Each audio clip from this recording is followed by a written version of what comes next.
So, in this video, we are going to discuss another topic that is probability. Probability क्या होती है? इस चीज़ को हम प्रायिकता भी कहते हैं और इस चीज़ को हम कहते हैं संभावनाएं। यानी कि किसी भी घटना की होने की क्या पॉसिबिलिटी है, किसी भी घटना की होने की क्या संभावना है, उसको हम इस चैप्टर में पढ़ने वाले हैं। अब देखो, प्रोबेबिलिटी हम पढ़ना स्टार्ट करें इससे पहले मैं चाहूँगा कि इसके कुछ कॉन्सेप्ट्स को हम देख लें, सुन लें, समझ लें, ताकि जब हम क्वेश्चन करेंगे तो वो सारे कंसेप्ट हमें हेल्प करेंगे चीज़ों को समझने में। सबसे पहले मैंने बात की प्रोबेबिलिटी की, तो हमने बात की संभावनाएं की। और किसी भी चीज़ की संभावना ना मैक्सिमम और मिनिमम क्या हो सकती है? तो बोलो कि किसी भी चीज़ के होने की संभावना मैक्सिमम हो सकती है 100%, यानी कि वो चीज़ एकदम 100% सत्य है कि होके ही रहेगी। और दूसरी क्या हो सकती है कि वो चीज़ होगी ही नहीं, ये भी 100% कंसेप्ट क्लियर है कि वो चीज़ होगी ही नहीं, यानी कि यहाँ पर आप लिख सकते हो कि उसकी संभावना 0% है। अब इस संभावना को अगर हम नंबर में लिखें, परसेंटेज को नंबर में लिखें, तो हम क्या लिख सकते हैं कि किसी भी चीज़ की होने की संभावना या तो 0 होगी या तो 1 होगी, यही होगी ना। तो यहाँ पर आपको एक कंसेप्ट का पता लगता है कि जो हमारी प्रोबेबिलिटी होती है, यानी कि जो हमारी प्रायिकता होती है, वो या तो 0 हो सकती है या फिर 1 हो सकती है। मतलब 0 से बड़ी और 1 से छोटी हमारी प्रायिकता हो सकती है। कभी भी 1 से बड़ी हमारी प्रोबेबिलिटी नहीं होगी और कभी भी 0 से छोटी हमारी प्रोबेबिलिटी नहीं होगी। अब ये कंसेप्ट मैंने बताया क्यों? तो इस कंसेप्ट के ऊपर आपसे सवाल पूछे जा सकते हैं। वो आपको स्टेटमेंट में क्वेश्चन दे देगा और पूछ लेगा कि जो हमारी प्रोबेबिलिटी है वो 0 से बड़ी होती है, जो हमारी प्रोबेबिलिटी है वो 1 से छोटी होती है। इस चीज़ को आप ध्यान रखेंगे और ऐसे क्वेश्चन अगर आपसे पूछे जाए तो अब आप ऐसे क्वेश्चन को भी सॉल्व कर सकते हैं। अब जब आप प्रोबेबिलिटी पढ़ रहे हैं तो आपको पता होगी कि आप प्रोबेबिलिटी निकालते कैसे हैं। अगर नहीं पता है तो मैं बता देता हूँ कि किसी भी इवेंट की होने की प्रायिकता हम कैसे बताते हैं। तो उसके लिए हम निकालते हैं कि probability equal to favourable outcome, यानी कि कितने उसके फेवर में है और टोटल सैंपल स्पेस कितना है। तो favourable outcome divided by sample space, इससे हम क्या करते हैं, अपनी प्रोबेबिलिटी को निकालते हैं।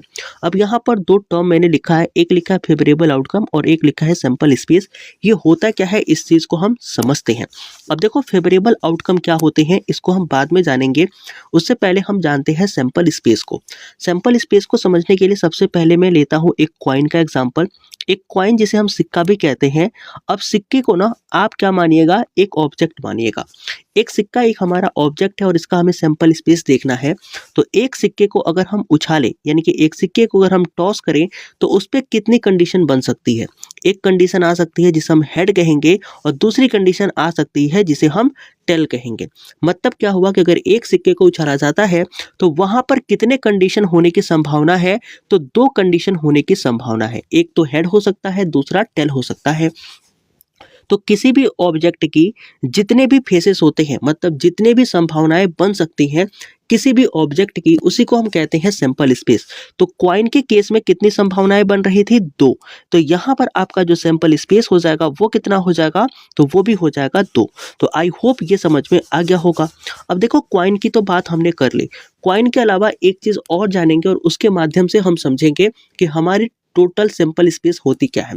अगर हम डाइस को ले लें, कॉइन की जगह अगर हम डाइस का एग्जांपल लें, तो डाइस क्या होता है, जब आप लूडो खेलते हैं उसमें जो रोल करते हो डाइस, उसी में डाइस की बात कर रहा हूँ। तो यहाँ पर जो डाइस है ना, इसकी कितनी संभावनाएं हो सकती है? तो डाइस के ऊपर क्या लिखा होता है? 1 लिखा होता है, 2 लिखा होता है, 3, 4, 5 और 6, इतने सारे नंबर लिखे होते हैं। तो अगर आप डाइस को रोल करते हो तो इनमें से हो सकता है कि 1 आ जाए, हो सकता है कि 2 आ जाए, हो सकता है कि 3 आ जाए, हो सकता है कि 4 आ जाए, हो सकता है कि 5 आ जाए और हो सकता है कि 6 आ जाए। यानी कि जो सैंपल स्पेस है डाइस का वो कितना है? तो टोटल संभावनाएं यहाँ पर कितनी बनती हैं? 6 बनती हैं, क्योंकि इनमें से 6 नंबर में से कोई भी नंबर आ सकता है। तो डाइस के केस में जो आपकी सैंपल स्पेस होगी वो कितनी हो जाएगी? 6 हो जाएगी। तो आई गेस आपको सैंपल स्पेस समझ में आ गया होगा। अब देखो, सैंपल स्पेस के बाद अब हम पढ़ते हैं फेवरेबल आउटकम के बारे में, कि जो हमारा फेवरेबल आउटकम है ना, वो आखिर क्या होता है। फेवरेबल आउटकम का मतलब होता है कि अगर आप किसी चीज़ की प्रिडिक्शन कर रहे हैं, किसी चीज़ को होने की प्रिडिक्शन कर रहे हो, तो कितने परसेंट चांसेस है कि वो चीज़ आए। फॉर एग्जाम्पल हम वापस से डाइस को ही लेते हैं और हम यहाँ पर डाइस को देखते हैं। अभी आपने डाइस में क्या देखा था कि 1 था, 2 था, 3 था, 4 था, 5 भी था और 6 भी था। अगर मैं आपसे बोलूं कि आपने डाइस को रोल किया, तो आपने डाइस को रोल किया तो आपका सैंपल स्पेस कितना आ गया, तो बोलोगे मेरा सैंपल स्पेस आ गया 6। अब मैंने बोला कि आपने डाइस को रोल किया है और आपके पास जो सैंपल स्पेस है वो 6 है, आपने बोला बिल्कुल। अब मैं बोलूँगा कि इसकी क्या संभावना है, इसकी क्या प्रोबेबिलिटी है कि जो नंबर आए ना वो 2 से डिविजिबल हो। क्वेश्चन समझना, मैंने बोला कि आपने एक डाइस को रोल किया और इसकी क्या संभावना है कि जो उस पे नंबर आएगा वो 2 से डिविजिबल होगा। तो आपने टोटल कंडीशन देखा, टोटल कंडीशन कितनी है, 6 ही कंडीशन आ सकती हैं अगर आपने एक डाइस को रोल किया है। या तो 1 आ सकता है, या तो 2 आ सकता है, या 3, 4, 5 या 6, इनमें से कोई एक नंबर आ सकता है। अब इन नंबर में से हम देखेंगे कि मान लिया कि उस डाइस पर 2 आ गया। अब ये 2 आया, इसका मतलब कि ये 2 तो 2 से डिविजिबल है, बोलोगे बिल्कुल। अगर ये 2 की जगह मान लिया कि 4 आया, तो 4 भी हमारा 2 से डिविजिबल है। ऐसे ही अगर मान लिया कि जो 6 है वो आ गया, तो ये भी 2 से डिविजिबल है। यानी कि इस डाइस के ऊपर टोटल 3 कंडीशन ऐसी बन सकती हैं जो कि हमारे प्रेडिक्शन को फुलफिल कर सकती है। अगर हमारा प्रेडिक्शन ये है कि आपने डाइस को रोल किया है और उसके ऊपर 2 से डिविजिबल कोई नंबर आ जाए, ये आपको बताना है, तो ऐसे कितने कंडीशन हो सकते हैं, तो 6 में से ऐसे 3 कंडीशन हो सकते हैं जहां पर ऐसी सिचुएशन हमें देखने को मिल सकती है। तो यही जो 3 सिचुएशन आपको मिले ना, यही है आपके फेवरेबल आउटकम, यानी कि आपके फेवर में कितनी चीजें हो सकती हैं, तो ये बताता है 3। यानी कि 3 चीजें बोल रहा है कि आपके फेवर में हो सकता है आउट ऑफ 6। यानी कि इससे कि अगर हम प्रायिकता निकालें कि आप जो चीज चाह रहे हैं उसके होने की क्या प्रायिकता है, तो आप बोलोगे 1/2। और 1/2 को अगर आप परसेंटेज में कैलकुलेट करोगे तो इसका मतलब हो जाएगा 50%। यानी कि 50% चांसेस हैं कि आप जो बोल रहे हैं वो चीज़ उस चीज़ पर देखने को मिल जाए। तो आई होप इतनी सारी चीज़ें तो आपको समझ में आ गई होगी कि सैंपल स्पेस क्या होता है, फेवरेबल आउटकम क्या होता है और प्रायिकता हम निकालते कैसे हैं। अब एक चीज़ और, कभी कभी एग्जाम में ना जो क्वेश्चन आता है वो एक सिक्के से या फिर एक डाइस से नहीं आता। डाइस में वो 2 डाइस कर देता है, सिक्के में कई बार वो 2 या 3 सिक्के कर देता है जिसको एक बार उछाला जाता है। तो अब क्या होता है कि यहाँ पर अगर मान लो सिक्के को 2 बार उछाला गया, तो उसकी जो सैंपल स्पेस है वो क्या होगी। तो मान लिया कि जो हमारा सिक्का है ना, सिक्के की सैंपल स्पेस थी कितनी, तो सैंपल स्पेस थी 2। अब एक सिक्के को ना अगर आप एक बार उछालोगे तो उसके अंदर जो आपको सैंपल स्पेस देखने को मिलेगा वो कितना होगा, 2 की पावर 1, यानी कि 2 सैंपल स्पेस देखने को मिलेंगे। अगर सिक्के को आप 2 बार उछालते हो तो सैंपल स्पेस कितने देखने को मिलेंगे, तो 4 सैंपल स्पेस देखने को मिल जाएंगे। अगर सिक्के को आप 3 बार उछालते हो तो आपका जो सैंपल स्पेस होगा वो कितना हो जाएगा, 8 हो जाएगा। तो ये चीज़ ध्यान रखिएगा, जब भी सैंपल स्पेस निकालना हो तो आप इस फॉर्मूले का इस्तेमाल कर सकते हैं। फॉर्मूला क्या कहता है, फॉर्मूला ये कहता है कि जितने भी आपके सैंपल स्पेस हैं उसको आप यहाँ पर लिखते हैं। अगर मैं डाइस की बात कर लूँ तो आपको ज़्यादा अच्छे से समझ में आएगा। सिक्के का तो आपने देख लिया, अब हम डाइस के बारे में बात कर लेते हैं। देखो डाइस में क्या होता है कि हमारे सैंपल स्पेस कितने होते हैं, 6। अगर एक डाइस को रोल किया गया है तो सैंपल स्पेस कितना होगा, 6 की पावर 1 यानी कि 6। अगर 2 डाइस को रोल किया गया तो 6 की पावर 2 यानी कि 36। और अगर मान लो 3 डाइस को रोल कर दिया गया तो कितना हो जाएगा, ये हो जाएगा 216। तो इस तरीके से क्या होते हैं, हमारे सैंपल स्पेस निकाले जाते हैं। इस चीज़ को भी आप याद करके रख सकते हैं। अभी हमने क्या देखा, सैंपल स्पेस निकालना देख लिया, फेवरेबल आउटकम देख लिया। अब हम बात करते हैं थोड़ा ताश की। ताश बोले तो कार्ड्स की हम बात करने वाले हैं, और कार्ड्स के जो पैक होते हैं ना उनको हम क्या बोलते हैं, उनको हम बोलते हैं डेक। ठीक है, तो डेक की हम बात करने वाले हैं, पैक ऑफ कार्ड की बात करने वाले हैं। तो सबसे पहले जब आप कार्ड खेलते हो ना, अगर आपने कार्ड खेला हो कभी, तो जो हमारे कार्ड होते हैं वहाँ पर 2 कंडीशन बनती है। या तो हमारे कार्ड ना ब्लैक रंग के होते हैं, या फिर जो हमारे कार्ड होते हैं वो रेड रंग के होते हैं। तो यहाँ पर मैं लिख भी देता हूँ, मान लो हमारे कार्ड कुछ ब्लैक कलर के हैं और कुछ हमारे कार्ड जो हैं वो रेड कलर के हैं। अब इनमें कंडीशन क्या होती है कि जो टोटल हमारे कार्ड्स होते हैं ना उनकी संख्या कितनी होती है, तो 52 होती है। तो अगर आपसे कोई ये पूछे कि जो ताश के पत्ते होते हैं, जो कार्ड्स होते हैं, उनमें कितने होते हैं कार्ड्स, तो उनका जवाब होगा कि वहाँ पर टोटल आपको 52 कार्ड्स देखने को मिलते हैं। इन 52 कार्ड्स में से जो आपके 26 कार्ड होते हैं वो ब्लैक कलर के होते हैं, और जो आपके 26 कार्ड होते हैं वो रेड कलर के होते हैं। अगर हम बात करें ब्लैक कलर की और रेड कलर की, तो यहाँ पर भी आपको 2 डिवीज़न देखने को मिलेंगे। यहाँ पर भी आपको 2 डिवीज़न देखने को मिलेंगे। जो आपका ब्लैक कलर है इसके अंदर आपको जो कार्ड देखने को मिलेगा उसमें एक स्पेड का कार्ड होता है। स्पेड आप बोलते हो चिड़ी, आपने अगर कभी ताश खेला भी हो, नहीं भी खेला हो तो किसी न किसी के मुंह से तो सुना ही होगा कि स्पेड जो हमारा होता है उसको हम बोलते हैं चीड़ी, एक हमारा होता है क्लब, ठीक है। तो एक हमारा क्लब का कार्ड होता है, एक हमारा स्पेड का कार्ड होता है। और ये जो कार्ड होते हैं ये कितने कितने होते हैं, तो स्पेड के 13 कार्ड होते हैं, क्लब के भी 13 कार्ड होते हैं। तो 13 + 13 कितने हो गए 26, और 26 + 26 कितने 52। तो ये कैलकुलेशन भी आप याद रख सकते हैं। जो हमारे रेड हमारे जो कार्ड होते हैं ना ताश के, ये भी कितने होते हैं, ये भी 26 होते हैं। और यहाँ पर दो तरीके के कार्ड हमें देखने को मिलते हैं। एक जो हमारा कार्ड होता है वो हार्ट का होता है, और एक जो हमारा कार्ड होता है वो डायमंड का होता है। अब हार्ट के कितने कार्ड होते हैं, तो ये 13 होते हैं, और डायमंड के कितने कार्ड होते हैं, तो डायमंड के भी 13 कार्ड होते हैं। तो अभी हमने क्या देखा, हमने ताश खेलना स्टार्ट किया, और ताश के अंदर हमने ये देखा कि जो हमारे 52 पत्ते होते हैं एक पैक ऑफ कार्ड के अंदर वो होते हैं। इसके अंदर 26 जो हमारे पत्ते होते हैं वो काले कलर के होते हैं, और 26 जो पत्ते होते हैं वो लाल कलर के होते हैं। अब ये जो 26 पत्ते होते हैं ना काले कलर के, इनमें 13 पत्ते होते हैं जो स्पेड के होते हैं, और 13 पत्ते जो होते हैं वो हमारे क्लब के होते हैं। ऐसे ही जो रेड में होते हैं वो 13 हमारे होते हैं हार्ट के, और 13 जो हमारे होते हैं वो होते हैं डायमंड के। इतनी चीज़ आप नोट डाउन कर लीजिएगा, बाकी मैं इसको मिटाता हूँ। और यहाँ पर हम थोड़ी और इन्फॉर्मेशन जानने वाले हैं इन कार्ड्स के बारे में। जब इन कार्ड्स के बारे में आप जानते हो तो आपको पता लगता है कि इन कार्ड को अगर आपने कभी देखा हो ना, तो जैसे मैंने बताया कि स्पेड के कितने कार्ड होते हैं, स्पेड के होते हैं 13 कार्ड। अब इन स्पेड के 13 कार्ड में होता कौन कौन से है, तो सबसे पहला आपका होता है इक्का। तो इक्का को ए से डिनोट करते हैं, ठीक है, इस चीज़ को ध्यान रखिएगा, इक्का को ए से डिनोट करते हैं। इक्का के बाद आता है दुक्का, फिर आता है तिक्का, फिर आता है चौका, फिर आता है पच्चा, फिर आता है छठा, फिर आता है सत्ता, फिर आता है अट्ठा, फिर 9 को हम बोलते हैं नहला, और 10 को बोलते हैं दहला। इसके बाद आता है जोकर, इसके बाद आती है क्वीन, और फिर लास्ट में आता है किंग। तो इतने हमारे कार्ड होते हैं हर के। जैसे कि अगर मैं बोलूं कि स्पेड के कितने कार्ड, तो 13 कार्ड। स्पेड के 13 कार्ड में कौन कौन, तो एक हमारा इक्का हो जाएगा, और इक्का से लेकर के आप नहला, दहला, जोकर, किंग और क्वीन यहाँ तक आप आ सकते हैं कि 13 कार्ड होते हैं। और यह 13 कार्ड ना हर किसी में देखने को मिलते हैं, चाहे वो आपका स्पेड हो, चाहे वो आपका क्लब हो, चाहे वो आपका हार्ट हो, चाहे वो आपका डायमंड हो। मतलब जितने भी हमारे तरीके होते हैं कार्ड के, उन कार्ड के ये 13 के 13 नंबर आपको देखने को मिलेंगे। अब इसमें क्या पूछा जाता है वो मैं आपको बता देता हूँ। यहाँ पर एक इम्पोर्टेंट इन्फॉर्मेशन ये है कि किंग जो है वो सभी में होगा, क्वीन जो है वो सभी में होगी, जोकर जो है वो सभी में होगा, ठीक है। इस चीज़ को आपको याद रखना है।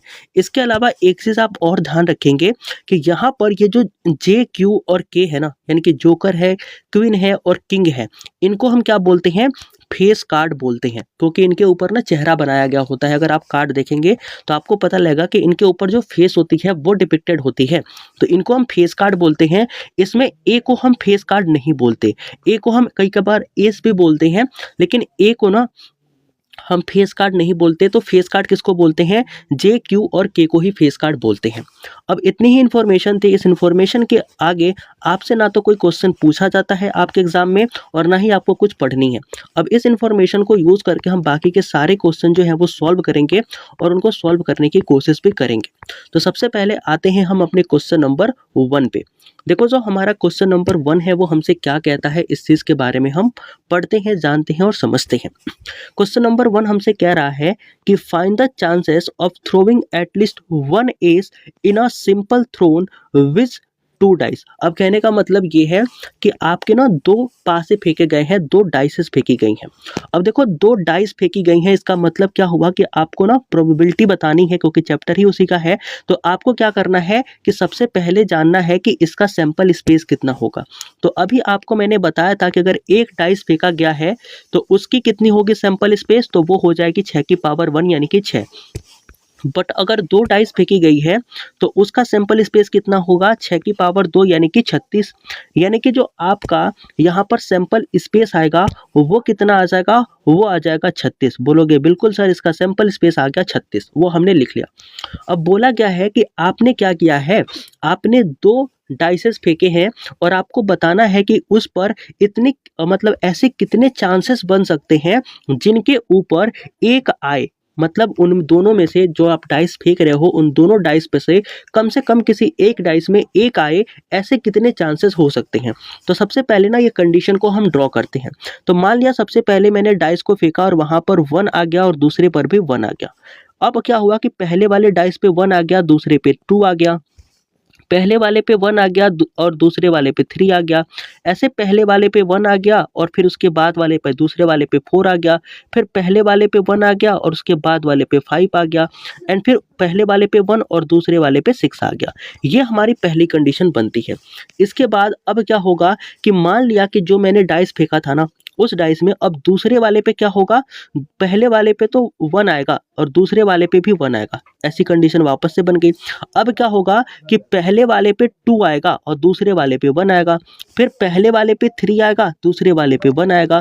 फिर पहले वाले पे 4 आएगा, दूसरे वाले पे 1 आएगा।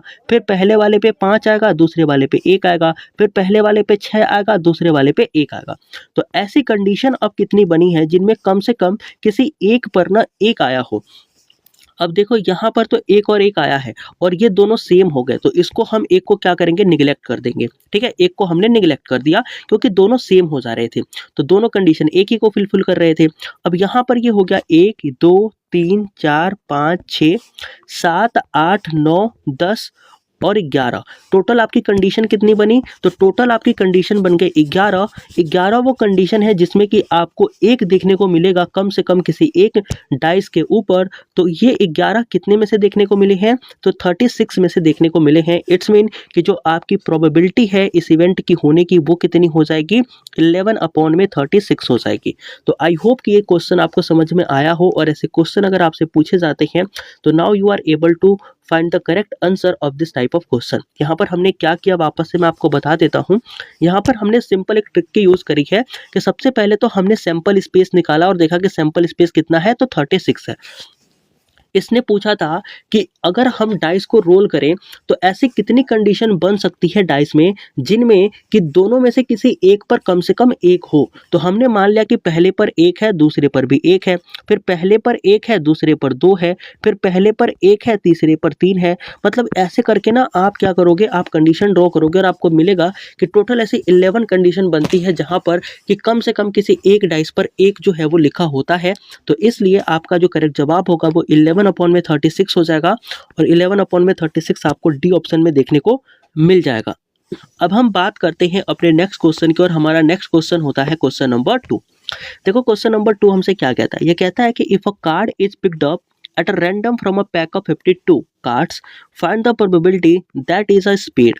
क्या रहा है, कह रहा है कि भैया आपके पास ताश के पत्तों का एक बंडल है, उसमें से आप रैंडमली कोई एक कार्ड निकालते हो, तो इसकी क्या प्रायिकता है, इसकी क्या पॉसिबिलिटी है कि वो स्पेड का कार्ड हो। अभी मैंने आपको बताया था कि जो आपके कार्ड होते हैं तो वो कार्ड कितने होते हैं, तो 52 होते हैं।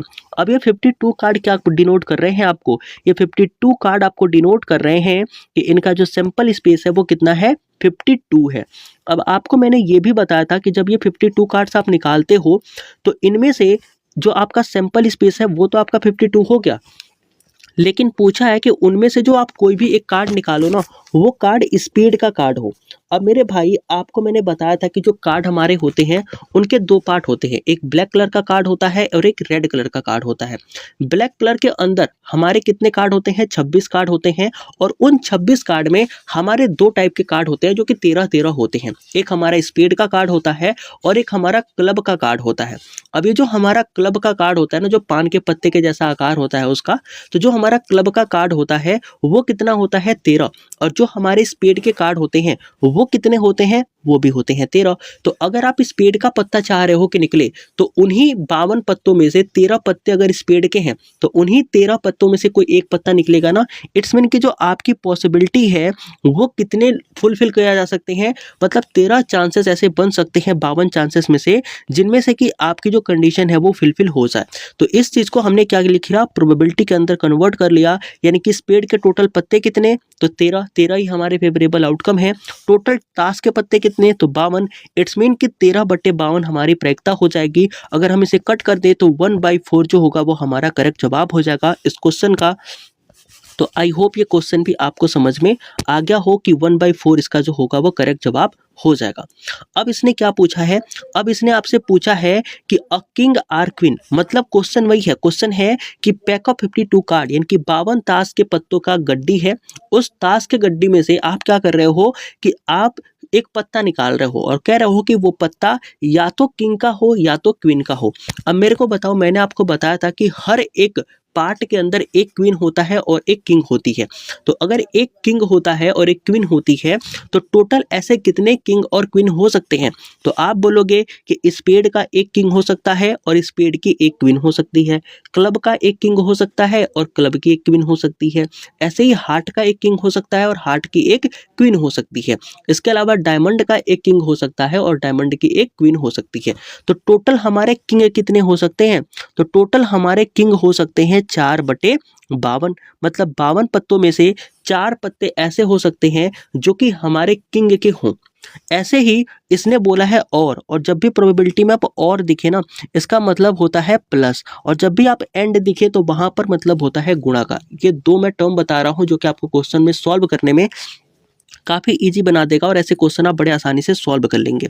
जैसे मैंने देखा कि अगर 4 पत्ते किंग के हैं और इसने पूछा आर क्वीन, मतलब कि आपको बताना है कि कितनी ऐसी कंडीशन बन सकती है जब आप एक पत्ता निकालते हो तो वो किंग का भी हो और क्वीन का भी हो। तो किंग के कितने कंडीशन बन गए? तो किंग के कंडीशन आपके बन गए 4/52, और इसने पूछा है कि उनमें से क्वीन भी हो सकती है। तो क्वीन कितनी होती है? वो भी 4 होती हैं। कितने पत्तों में से? 52 पत्तों में से। तो अब क्या करोगे, इस चीज को आप सॉल्व कर लोगे। जब आप इसे सॉल्व करोगे तो कितना आएगा? ये आ जाएगा 1/13 और ये भी कितना आ जाएगा? 1/13। अब इसे आप अगर ऐड करोगे तो कितना हो जाएगा? एलसीएम लिया आ गया 13 और 1 + 1 कितना हो गया? ये हो गया 2। तो कितना हो गया? ये 2/13। ये आपका करेक्ट जवाब हो जाएगा जो कि आपसे नंबर बी के अंदर देखने को मिल रहा है। तो इस तरीके के भी क्वेश्चन आपसे हो सकता है कि एग्जाम में पूछ ले जाए, ऐसे क्वेश्चन भी आपसे पूछे जाते हैं। तो इस तरीके के क्वेश्चन आप ऐसे सॉल्व कर सकते हैं। यहाँ पर कॉन्सेप्ट क्या था कि जब भी और दिखा हुआ मिले आपको क्वेश्चन में, तो इस और का मतलब होता है कि आपको प्रोबेबिलिटी के अंदर प्लस करना है, और एंड लिखा हुआ मिले वहां पर आपको क्या करना है? गुणा करना है, यानी कि मल्टीप्लाई करना है। तो ये कंसेप्ट भी आप ध्यान रखेंगे। अब हम बात करते हैं क्वेश्चन नंबर 3 के। क्वेश्चन नंबर 3 कहता है कि a spade or king or queen. कहने का मतलब ये है कि आपको बताना है कि आप ताश के 52 पत्तों में से कोई एक पत्ता निकाल रहे हो, वो पत्ता या तो स्पेड का हो, या तो किंग का हो, या तो क्वीन की हो। अब मेरे भाई मेरे को बताओ, स्पेड के टोटल पत्ते कितने हो सकते हैं? तो बोलोगे स्पेड के पत्ते हो सकते हैं टोटल 13, और ये 13 पत्ते कितने में से हो सकते हैं? 52 में से हो सकते हैं। बीच में लगा है और, तो और में हमने क्या किया? ऐड कर दिया। अब बोला है या तो वो किंग हो या तो वो क्वीन हो, तो सबसे पहले मैं किंग को पकड़ता हूं। अब भैया 13 पत्ते हमारे किसके हो गए? स्पेड के हो गए। अब स्पेड के इस 13 पत्ते में उसका किंग भी है और क्वीन भी है। स्पेड के उसके इस 13 पत्तों में उसका किंग भी है और उसका क्वीन भी है। बोलोगे बिल्कुल सर। तो अब एक किंग और एक क्वीन बाहर हो चुकी हैं आउट ऑफ 4 किंग और 4 क्वीन में से। तो कितने किंग बचे और कितने क्वीन बची? तो बोलोगे कि सर जी 3 किंग बचे होंगे और 3 क्वीन बची होंगी। क्यों बची होंगी? क्योंकि क्लब का बचा होगा, हार्ट का बचा होगा, डायमंड का बचा होगा, स्पेड वाला तो ऑलरेडी हमने 13 में काउंट कर लिया है। बोलोगे बिल्कुल। अब इस 3 डिवाइडेड बाई 52 और 3 डिवाइडेड बाई 52 ऐसे आप लिख सकते हो। अब देखो 13 चौका कितना होता है? 52, यानी कि 1/4, और इधर कितना हो जाएगा? 3/52, और इसको मैं ऐड ही कर लेता हूं तो ये कितना हो जाएगा? ये हो जाएगा 6/52। अब 6/52 को भी अगर मैं कैंसिल आउट करूं तो ये कितने बार में कट जाएगा? तो ये आपका ना नहीं कटेगा। चलो ठीक है, और इसको ना मैं क्या करता हूँ, 1 मिनट रुक जाओ। इसका मैं लेता हूँ एलसीएम। ओके, इसका मैं एलसीएम लूंगा। नीचे कितना आ जाएगा? ये आ जाएगा 52 और इधर कितना आ जाएगा? इधर आ जाएगा 13 चौको 52, यानी कि 13। तो ये हो गया 13 और ये हो गया 6, और टोटल जब इसे आप ऐड करोगे तो ये कितना हो जाएगा? 19/52। तो 19/52 क्या हो गई? वो पॉसिबिलिटी हो गई, प्रायिकता हो गई, जिसके अंदर या तो स्पेड हो सकता है, या किंग हो सकता है, या क्वीन हो सकती है। तो आई होप ये क्वेश्चन भी आपको समझ में आया होगा। इस चीज के अंदर आपको बस ये ध्यान देना था कि अगर आपने स्पेड के कार्ड को ले लिया है, इसका मतलब कि स्पेड का किंग भी आपने चूज कर लिया है और स्पेड की क्वीन भी आपने चूज कर ली है। बाकी बचे हुए जो क्वेश्चंस हैं, मतलब बाकी बचे हुए जो किंग हैं और क्वीन हैं, उन्हें ही आपको चूज करना था। तो इसके अंदर 4 और 4 का रेशियो नहीं आकर के 3 और 3 का रेशियो आएगा। तो आई होप ये क्वेश्चन भी आपको समझ में आ गया हो। अब हम बात करते हैं अपने नेक्स्ट क्वेश्चन की, और हमारा नेक्स्ट क्वेश्चन क्या कहता है उस चीज को देखते हैं। हमारा नेक्स्ट क्वेश्चन कहता है कि 3 कॉइन्स आर टॉस्ड, मतलब कि जो 3 हमारे सिक्के हैं ना, उन्हें टॉस किया जाता है। तो पूछा जाता है कि what is the probability of getting 2 head and 1 tail, sorry 2 tails and 1 head. कहने का मतलब क्या है? क्वेश्चन जरा आप समझिएगा। क्वेश्चन ये कह रहा है कि 3 सिक्के को टॉस किया जा रहा है। अब भैया सिक्के को टॉस किया जा रहा है तो एक सिक्के का जो सैंपल स्पेस होता है वो कितना होता है? तो बोलोगे 2। एक सिक्के का सैंपल स्पेस होता है 2, और कितने सिक्के हमारे टॉस किए जा रहे हैं, तो बोलोगे 3 सिक्के टॉस किए जा रहे हैं, तो 2 की पावर 3 हमारी क्या हो जाएगी, ये हो जाएगी सैंपल स्पेस। इट्स मीन कि आपका जो सैंपल स्पेस होगा इस क्वेश्चन के लिए वो कितना होगा, 8 होगा। इस चीज़ में किसी को कोई डाउट नहीं होना चाहिए। इसे मैं इरेज करता हूँ, ये चीज़ आप नोट डाउन कर लीजिएगा। अब बोला गया है कि जो 3 सिक्के हमारे टॉस किए जाते हैं ना, उन पे क्या संभावना है कि कम से कम मतलब 2 टेल आए और 1 हेड आए। मतलब उन 3 सिक्कों को जब टॉस किया जाता है तो 2 सिक्के पर टेल आ रहे हों और 1 सिक्के पर हेड आ रहा हो, ऐसी कैसी कंडीशन बन सकती है, कितनी कंडीशन ऐसी आ सकती है। तो हमने देखा कि 3 सिक्के को अगर हमने टॉस करा है तो टोटल सैंपल स्पेस कितना बन गया है, सैंपल स्पेस बन गया है 8। अब ये 8 सैंपल स्पेस कौन है मैं यहाँ पर लिखता हूँ, ताकि अगर मैं एक बार लिख दूंगा ना तो ऐसे क्वेश्चन आसानी से सॉल्व हो जाएंगे। अब यहाँ पर मैं ना लिखने की कोशिश करता हूँ और इसे आप समझिएगा। मान लिया कि मैंने उस सिक्के को टॉस किया, तो उसके ऊपर क्या आ सकता है, पहला, दूसरा और तीसरे तीनों सिक्कों की मैं बात कर रहा हूँ। तो तीनों सिक्के पर मैंने मान लिया कि हेड और हेड और हेड आ सकते हैं, ठीक है। मतलब तीनों सिक्के के ऊपर हेड हेड हेड आ सकते हैं। फिर हमने देखा कि पहले पे हेड आ गया, दूसरे पे हेड आ गया, बट तीसरे सिक्के पर टेल आ गया। फिर इसके बाद क्या हुआ कि पहले पर हेड आ गया, दूसरे पे टेल आ गया और तीसरे सिक्के पर हेड आ गया। इसके बाद क्या होता है, इसके बाद हम देख सकते हैं कि मान लो पहले वाले सिक्के पर क्या हो गया, हेड आ गया, फिर दूसरे वाले सिक्के पर टेल आ गया, फिर तीसरे वाले पर भी टेल आ गया। फिर क्या होता है कि मान लो पहले वाले पर टेल आ गया, फिर दूसरे पे हेड आ गया, फिर तीसरे पे टेल आ गया। फिर इसके बाद क्या होगा कि मान लो पहले वाले पर भी टेल आ गया, दूसरे वाले पर भी टेल आ गया और तीसरे वाले पर क्या आ गया, तीसरे वाले पर हेड आ गया। फिर क्या हो गया कि मान लो फिर से टेल आ गया, पहले दूसरे पर भी टेल और तीसरे पर भी टेल। टोटल कितनी कंडीशन हो गई, तो 1 2 3 4 5 6 7, कोई एक कंडीशन और छूट रही है, और यस एक कंडीशन और छूट रही है, टेल, हेड और हेड का, ये एक हमारा कंडीशन छूट रहा है। अब हमने क्या देखा कि हमने सिक्के को उछाला है 3 सिक्के को, तो पहले पर हेड और हेड और हेड, पहले दूसरे तीसरे पर तीनों पर हेड आया, फिर हेड हेड टेल आया, फिर हेड टेल हेड आया, फिर हेड टेल टेल आया, फिर टेल हेड टेल आया, फिर टेल टेल हेड आया, फिर टेल टेल टेल आया और फिर टेल हेड हेड आया। अब क्वेश्चन क्या था, क्वेश्चन आपसे ये पूछा था कि ऐसी कितनी कंडीशन बन सकती है जहां पर आपके 2 टेल आए और 1 हेड आए। मतलब हमें ऐसी कंडीशन देखनी है जहां पर 2 बार टेल आ रहा हो और 1 बार हेड आ रहा हो। देखो 2 बार टेल और 1 बार हेड यहां पर तो नहीं आ रहा, इस लाइन में किसी में भी नहीं है। 2 बार टेल और 1 बार हेड, एक यहाँ पर आ रहा है, 2 बार टेल 1 बार हेड यहाँ पे आ रहा है, 2 बार टेल 1 बार हेड यहाँ पे आ रहा है। तो ये कितनी कंडीशन बन गई, टोटल टोटल हमारी कंडीशन बन गई 3। तो ये हमारी 3 टोटल फेवरेबल कंडीशन बन गई आउट ऑफ 8 कंडीशन। तो हमारी जो प्रोबेबिलिटी होगी, प्रायिकता होगी इस क्वेश्चन के लिए, वो कितनी हो जाएगी, वो हो जाएगी 3/8। तो आई होप इस तरीके के भी क्वेश्चन अगर आप आपसे पूछे जाए तो you can easily find the correct answer of this type of question. तो यहाँ पर क्या हो जाएगा, यहाँ पर आपका हो जाएगा 3/8 इस क्वेश्चन का करेक्ट जवाब। तो इस तरीके के भी क्वेश्चन आपसे पूछे जा सकते हैं, तो प्लीज़ याद रखें कि ऐसे क्वेश्चन को हम कैसे सॉल्व करते हैं। तो इस तरीके के चार्ट बना करके इस क्वेश्चन को सॉल्व किया जा सकता है। बाकी अदरवाइज इसका कोई दूसरा मेथड नहीं है जो बहुत ज़्यादा ईजी हो, जिससे कि आप क्वेश्चन को जल्दी सॉल्व कर पाए। फिर इसने नेक्स्ट क्वेश्चन क्या पूछा है, उस क्वेश्चन की तरफ आते हैं। नेक्स्ट क्वेश्चन हमसे पूछा है कि 1 टेल एंड 2 हेड। मतलब अब हमें प्रायिकता बतानी है कि उन सिक्कों के ऊपर कैसी कितनी ऐसी कंडीशन बनेंगी जिनमें से कि 1 पर टेल आए और 2 पर हेड आए। मतलब 1 पर टेल चाहिए और 2 पर हेड चाहिए। देखो 1 पर हमारी टेल यहाँ से आ गई, 1 पर हमारी टेल यहाँ से आ गई और 2 पर हेड, तो एक कंडीशन ये बन गई। 1 टेल और 2 हेड यहाँ पर एक कंडीशन आ गई, 1 टेल और 2 हेड यहाँ पर वो कंडीशन आ गई। बाकी कोई कंडीशन तो नहीं बन रही, कोई भी कंडीशन ऐसी नहीं बन रही। इट्स मीन कि यहाँ पर भी जो आपका फेवरेबल आउटकम है वो है 3/8। इट्स मीन कि जो आपकी प्रायिकता है, प्रोबेबिलिटी है, वो कितनी हो जाएगी, तो 3/8 हो जाएगी, जो कि हमारा ऑप्शन नंबर ए जो है वो करेक्ट जवाब हो जाएगा।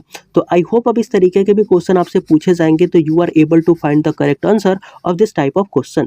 अब आते हैं क्वेश्चन नंबर 4 पर। क्वेश्चन नंबर 4 को सॉल्व करने की कोशिश करते हैं।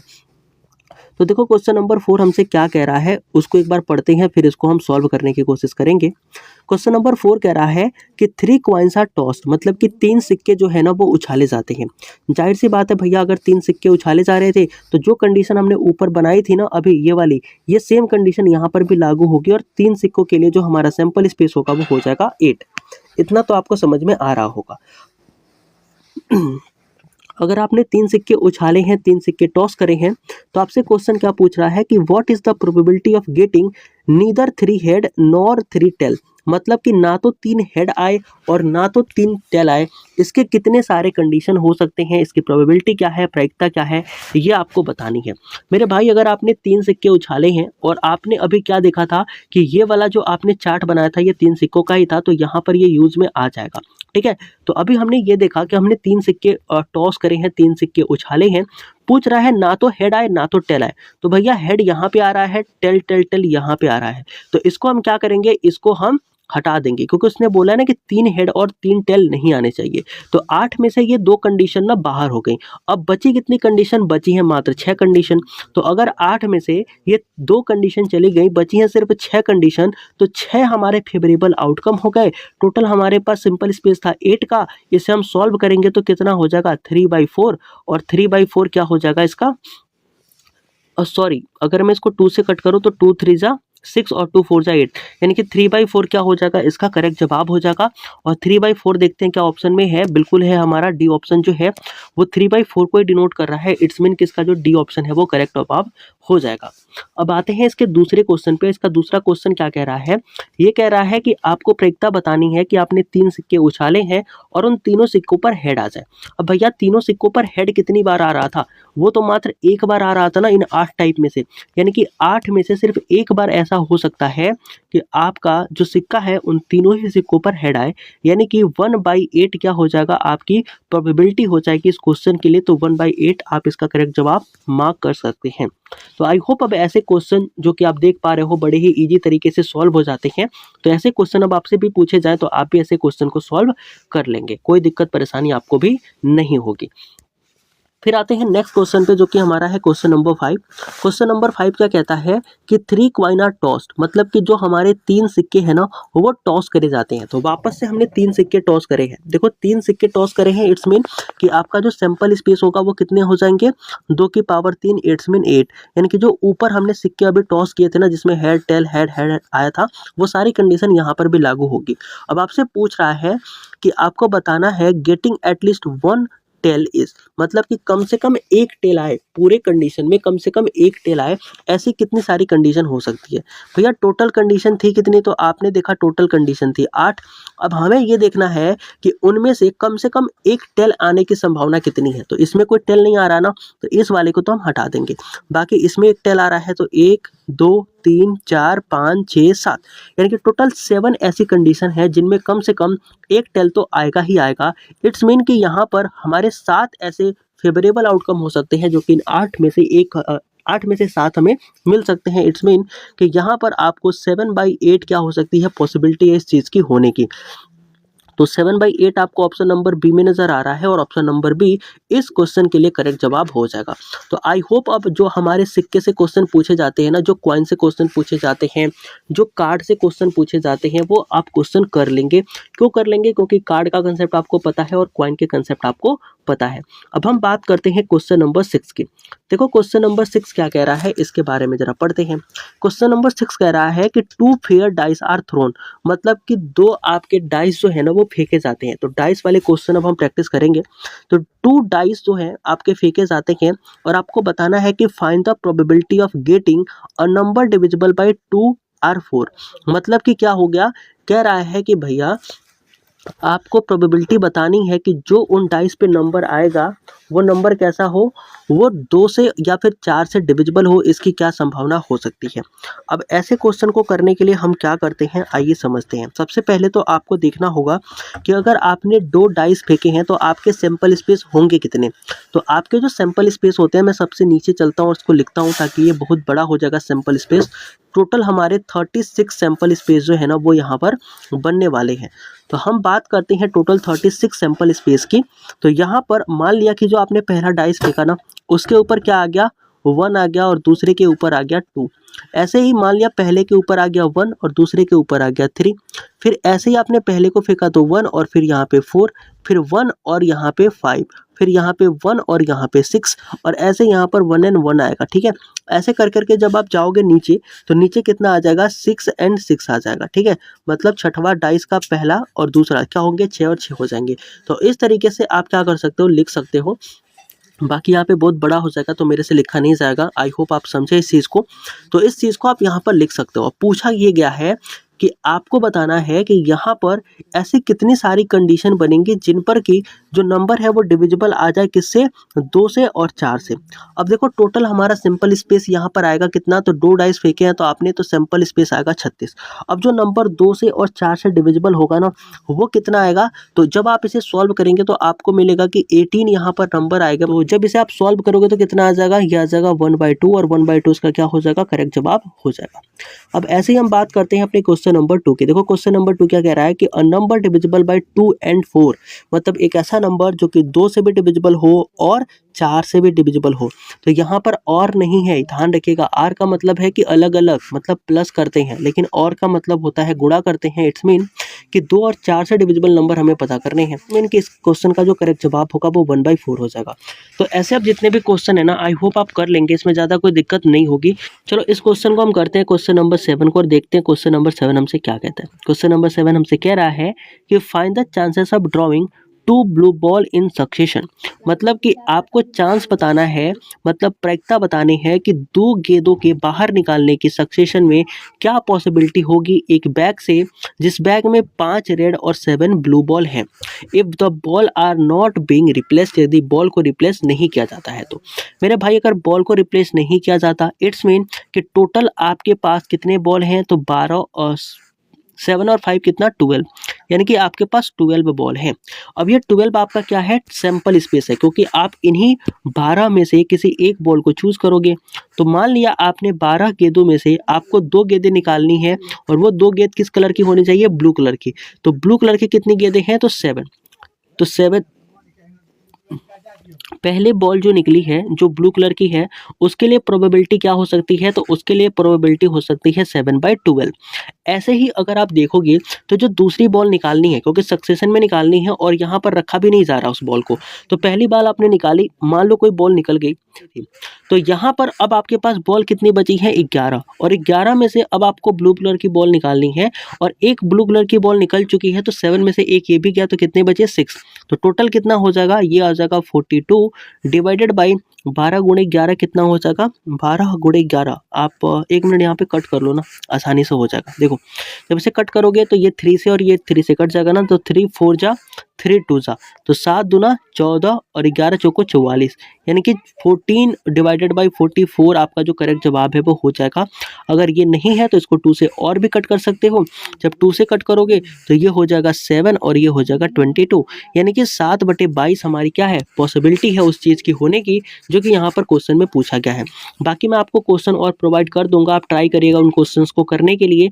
बाकी यहाँ से जो आपके क्वेश्चन पूछे जाते हैं एग्जाम में वो काफ़ी ज़्यादा ईजी होते हैं और काफ़ी ज़्यादा डुएबल होते हैं, और ऐसे ही क्वेश्चन आपको देखने को मिलेंगे, तो इसलिए ज़्यादा टेंशन नहीं लेने का, ये सारे क्वेश्चंस आपके सॉल्व हो जाएंगे। तो आई होप ये वीडियो आपको अच्छी लगी होगी। प्रोबेबिलिटी चैप्टर में हम खत्म करते हैं। बाकी आने वाले सेशंस के अंदर हम रेशियो एंड प्रोपोर्शन, इसके साथ साथ सीआई एंड एसआई और बचे हुए जो हमारे रिमेनिंग कंसेप्ट मैथमेटिक्स के वो कवर कर देंगे, और इस वीक में आपकी जो मैथ की क्लासें हैं वो खत्म होकर के जीएस की क्लासेस स्टार्ट हो जाएंगे। सो मिलते हैं नए वीडियो में नए टॉपिक के साथ, तब तक के लिए जय हिंद।